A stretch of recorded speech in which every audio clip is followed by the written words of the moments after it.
नमः श्री यतिराजाय विवेकानंदसूरये सच्चित्सुखस्वरूपाय स्वामिने तापहारिणे। नमस्कार। दिव्यत्रयীর অপার কৃপায় ভগিনী নিবেদিতা রচিত অমর গ্রন্থ the master as I saw হিমের বঙ্গানুবাদ স্বামীজিকে যেরূপ দেখিয়াছি গ্রন্থ পাঠের ৪৫তম পর্বে আপনাদের স্বাগত জানাই। আমরা এই গ্রন্থের একাদশ পরিচ্ছেদ শক্তি পূজা ও স্বামীজি পাঠে ছিলাম। পৃষ্ঠা সংখ্যা ১১০। আর একদিন আমাকে সঙ্গে লইয়া তিনি প্রবীণ মহর্ষি দেবেন্দ্রনাথ ঠাকুরকে তাঁহার জোড়াসাঁকোর নির্জন বাড়িতে দর্শন করিতে যাইতেছিলেন। পূর্বরাত্রে একজনের জীবনের অন্তিমকালের দৃশ্য আমি প্রত্যক্ষ করি। যাত্রার পূর্বে স্বামীজি আমাকে ওই বিষয়ে প্রশ্ন করেন। উত্তরে আমি সাগ্রহে বলি, আমার হঠাৎ উপলব্ধি হইয়াছে বিভিন্ন ধর্ম যেন বিভিন্ন ভাষা, আর আমাদের প্রত্যেক ব্যক্তির সহিত তাহার নিজের ভাষাতেই কথা বলা উচিত। তাহার সমগ্র মুখ আনন্দে উদ্ভাসিত হইয়া উঠিল। তিনি বলিয়া উঠিলেন, হ্যাঁ, একমাত্র শ্রীরামকৃষ্ণ পরমহংসই এ কথা শিক্ষা দিয়ে গেছেন। একমাত্র তিনি সাহস করে বলে গেছেন যে আমাদের সকল লোকের সঙ্গে তাদের নিজ নিজ ভাষায় কথা বলা উচিত। তথাপি এমন একদিন আসিল যখন তিনি শক্তি পূজা সম্বন্ধে তাহার নিজের মত সুস্পষ্টরূপে জানাইয়া দিবার প্রয়োজন অনুভব করিলেন। আমার কালীঘাটে বক্তৃতা দিবার কথা ছিল। তিনি আমাকে জানাইলেন, আমার বিদেশীয় বন্ধুগণের যোগদান করিতে ইচ্ছা করিলে অন্য শ্রোতাদের মতো তাহাদিগকেও জুতা খুলিয়া যাইতে হইবে এবং মেঝের উপর বসিতে হইবে। সেই মহাপীঠে কাহারও জন্য যেন সাধারণ নিয়মের ব্যতিক্রম না ঘটে। আমার উপরেই এই বিষয়টি দেখিবার ভার রহিল। এই কথা বলিয়া চলিয়া যাইবার পূর্বে তিনি আরও কিছুক্ষণ রহিয়া গেলেন। তারপর যেন একটু অনিচ্ছুকভাবে কর্নেল হেড রক্ষাকারী দেবগণ গার্ডিয়ান অ্যাঞ্জেলস নামক কবিতার উল্লেখপূর্বক বলিলেন, ব্রহ্ম ও দেবদেবীগণ সম্পর্কে আমারও ঠিক ওই মত। ব্রহ্ম ও দেবদেবীগণেই আমি বিশ্বাস করি, অন্য কিছুতে আমার বিশ্বাস নেই। স্পষ্টই বুঝা গেল তাঁহার আশঙ্কা তাঁহার নিজের যেরূপ অসুবিধা হইয়াছিল, আমারও যুক্তির দ্বারা বুঝিতে গেলে সেইরূপ অসুবিধা ঘটিবার সম্ভাবনা। কোনো এক বিশেষ অঙ্গের পূজাকে সর্বোচ্চ জানিয়া তাহার গুণগান এবং বেদান্তের চরম ব্রহ্মবাদ, এই উভয়ের মধ্যে সামঞ্জস্য বিধান এক সমস্যা এবং যুক্তি সহায়ে উহার সমাধান কঠিন। স্বামীজি জানিতেন না অন্তরঙ্গ ভক্তগণের নিকট তিনি স্বয়ং ছিলেন এই সকল বিপরীত লক্ষণ বিশিষ্ট ধর্মের সমন্বয় স্থল এবং তাহাদের প্রত্যেকটি যে সত্য তাহার সাক্ষী স্বরূপ।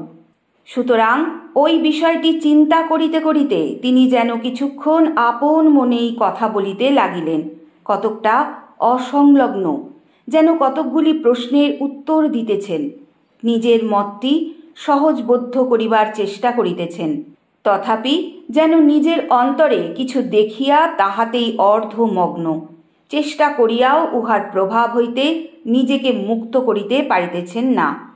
অবশেষে বলিলেন, ওহ, মা কালী ও তাঁর লীলাকে আমি কি ঘৃণাই করেছি। ৬ বছর ধরে ওই নিয়ে সংগ্রাম করেছি, কিছুতেই তাঁকে মানব না। শেষে কিন্তু আমাকে মানতেই হলো। শ্রীরামকৃষ্ণ পরমহংসদেব আমাকে তাঁর কাছে উৎসর্গ করেছিলেন, আর এখন আমি বিশ্বাস করি অতি সামান্য কাজেও সেই মা আমাকে পরিচালনা করছেন, আমাকে নিয়ে যা খুশি তাই করছেন। বহুদিন তাঁকে মানব না বলে আমি জেদ করেছিলাম, ঠাকুরকে ভালোবাসতুম কি না, তাই ছাড়তে পারিনি। তাঁর অদ্ভুত পবিত্রতা আমি প্রত্যক্ষ করেছি, তাঁর অসাধারণ ভালোবাসা প্রাণে প্রাণে অনুভব করেছি। তিনি কত বড় ছিলেন তখন তা আমার ধারণা হয়নি, সেসব পরে হয় যখন আমি বশ্যতা স্বীকার করি। সে সময়ে আমি তাঁকে এক উদ্ভ্রান্ত মস্তিষ্ক শিশু বলে মনে করতাম। সব সময়ে বাজে খেয়াল দেখছেন, ওসব আমি ঘৃণা করতাম, কিন্তু শেষে আমাকেও মা কালীকে মানতে হলো।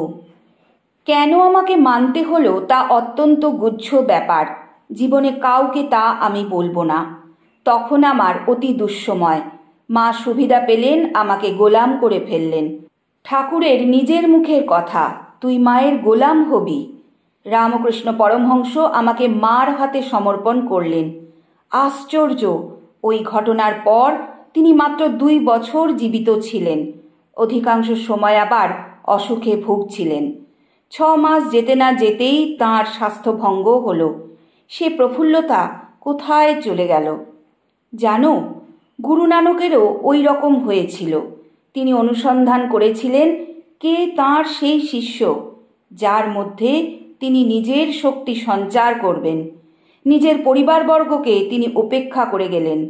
তাঁর সন্তানগণ যেন তাঁর কাছে কিছুই নয়। অবশেষে সেই বালকের সন্ধান পেলেন, যাকে তিনি ওই শক্তি গ্রহণের অধিকারী মনে করলেন। তাকে ওই শক্তি দান করে তবে তিনি নিশ্চিন্ত হয়ে মরতে পেরেছিলেন। তুমি মনে করছো ভাবিযুগ শ্রী রামকৃষ্ণ পরমহংসকে মা কালীরই অবতার বলবে?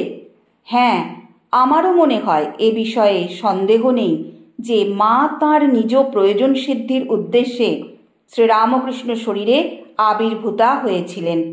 দেখো, আমার দৃঢ় বিশ্বাস কোথাও এমন এক মহাশক্তি আছেন যিনি নিজেকে প্রকৃতি সত্তা বলে মনে করেন।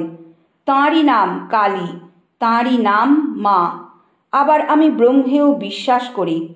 কিন্তু এই রকমই সর্বদা হয় নাকি? শরীর মধ্যস্থিত অসংখ্য কোষ, সেলস মিলিত হয়েই এক ব্যক্তি সৃষ্টি করে নাকি? এক নয়, বহু মস্তিষ্ক কেন্দ্রই কি মনে অভিব্যক্তি ঘটায় না? বহু বৈচিত্র্যের মধ্যেই একত্ব, এই আর কি। তবে ব্রহ্মের বেলায় অন্যরূপ হবে কেন? ব্রহ্মই একমাত্র সৎ পদার্থ। তিনি অদ্বিতীয়, কিন্তু তিনিই আবার দেবদেবীতে পরিণত।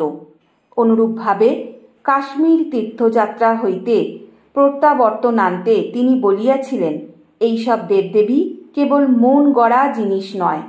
ভক্তেরা যে সকল ঈশ্বরীয় রূপ প্রত্যক্ষ করেছেন সেই সব রূপই দেবদেবীর মূর্তি বলে গৃহীত হয়েছে।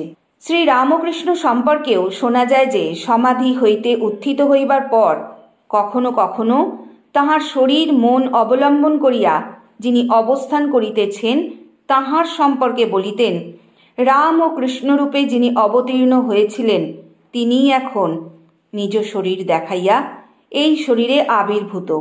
তারপর প্রধান শিষ্যের দিকে চাহিয়া হাসিতে হাসিতে বলিতেন, কিন্তু নরেন, তা বলে তোর বেদান্তের দিক দিয়ে নয়।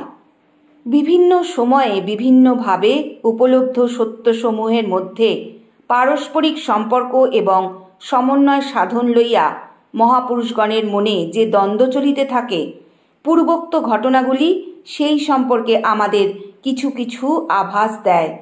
একদিকে জগন্মাতা, অন্যদিকে ব্রহ্ম। বহুদিন পূর্বে স্বামীজির নিকট শোনা তাহার কথাগুলি মনে পড়ে। ইন্দ্রিয়জ জ্ঞানের অস্পষ্ট কুহেলিকার মধ্যে দিয়ে দেখলে নির্গুণ ব্রহ্মই সগুণ রূপে প্রতিভাত হয়। প্রকৃতপক্ষে এই উভয় ভাবের মধ্যে সমন্বয় সাধন করা যায় কি না সন্দেহ। একই সময়ে দুইটি ধারণা সমভাবে সত্য হইতে পারে না। এ কথা সহজেই বোঝা যায় যে অনুভূতির ক্ষেত্রে অবশেষে হয় শক্তিকে ব্রহ্ম হইতে হইবে, নতুবা ব্রহ্মই শক্তিতে পরিণত হইবে। উভয়ের মধ্যে একটিকে অপরের মধ্যে বিলীন হইতে হইবে। কোনটি কাহার মধ্যে লয়প্রাপ্ত হইবে তাহা বিশেষ ক্ষেত্রে সাধকের অদৃষ্ট ও পূর্বজন্মের সংস্কারের উপর নির্ভর করে। আমার নিজের কথা বলিতে গেলে পূর্বোক্ত কথাবার্তা আমার জীবনে এক নূতন যুগের সূচনা করিয়াছে। সেই দিন হইতে স্বামীজির সকল আচরণে আমি লক্ষ্য করিয়া দেখিয়াছি তিনি যেন অপর কাহারও নিকট দায় স্বরূপ প্রাপ্ত কোনো বিশেষ কার্যভার বহন করিয়া আসিতেছেন। কালী মূর্তির ব্যাখ্যা করিতে অনুরোধ করিলে তিনি বলিতেন, মা যেন একখানি মহাগ্রন্থ, যাহা পাঠ করিয়া মানব অভিজ্ঞতা সঞ্চয় করে। পৃষ্ঠার পর পৃষ্ঠা উল্টাইয়া অবশেষে দেখে উহাতে কিছুই নাই। আমার মনে হয় ইহাই চরম ব্যাখ্যা। ভারতের ভাবী যুগের বংশধরের একমাত্র উপাস্য হইবেন মা কালী। তাহার নাম লইয়াই মাতৃভক্ত সন্তানগণ নানা অভিজ্ঞতার শেষ সীমায় উপনীত হইতে সমর্থ হইবেন। তথাপি সর্বশেষে তাহাদের হৃদয়ে সেই সনাতন জ্ঞানের বিকাশ ঘটিবে এবং প্রত্যেক মানব নিজ নিজ শুভ মুহূর্ত উদয় হইলে জানিতে পারিবে যে সমগ্র জীবন ছিল এক স্বপ্ন মাত্র।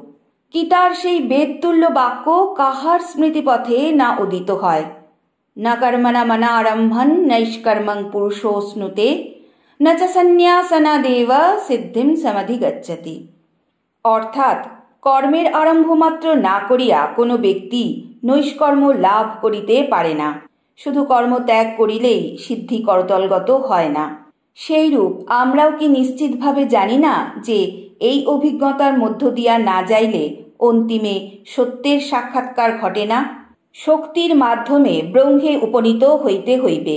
নূতন জীবন, নবনব জ্ঞান, বহু পরিবর্তনের মধ্য দিয়া অদূর ভবিষ্যতের দ্বন্দ্ব সংঘাত, জয় পরাজয়ের মধ্য দিয়া অবশেষে আমরা সেই আত্মারূপী চিরধামে উপনীত হইব, যেখানে সব এক অখণ্ড সত্তারূপে বিরাজমান এবং শান্তিতে পরিপূর্ণ। যে আচার্য শ্রেষ্ঠকে আমি অনুসরণ করিয়া আসিয়াছি, তাহার জীবনের প্রতি যতই গভীরভাবে দৃষ্টিপাত করি, ততই প্রতিদিন আমি অধিকতর স্পষ্টরূপে দেখিতে পাই যে তিনি স্বয়ং অভিজ্ঞতারূপ মহাগ্রন্থের পৃষ্ঠাগুলি উল্টাইয়া যাইতেছিলেন এবং অবশেষে শেষ শব্দটি পড়া হইয়া যাইবা মাত্র শ্রান্ত শিশুর ন্যায় মাতৃক্রোড়ে শয়ন করিয়া মহাসমাধিতে মগ্ন হইলেন। আর তখনই তাহার জ্ঞান হইল এই অনন্ত বৈচিত্র্যময় জীবন স্বপ্নমাত্র। আজ পাঠের এখানেই বিশ্রাম। ওং পরতত্ত্বে সদা লীনো রামকৃষ্ণ সমজ্ঞয়া यो धर्म स्थापनरतो वीरेशं तं नमाम्यहम्।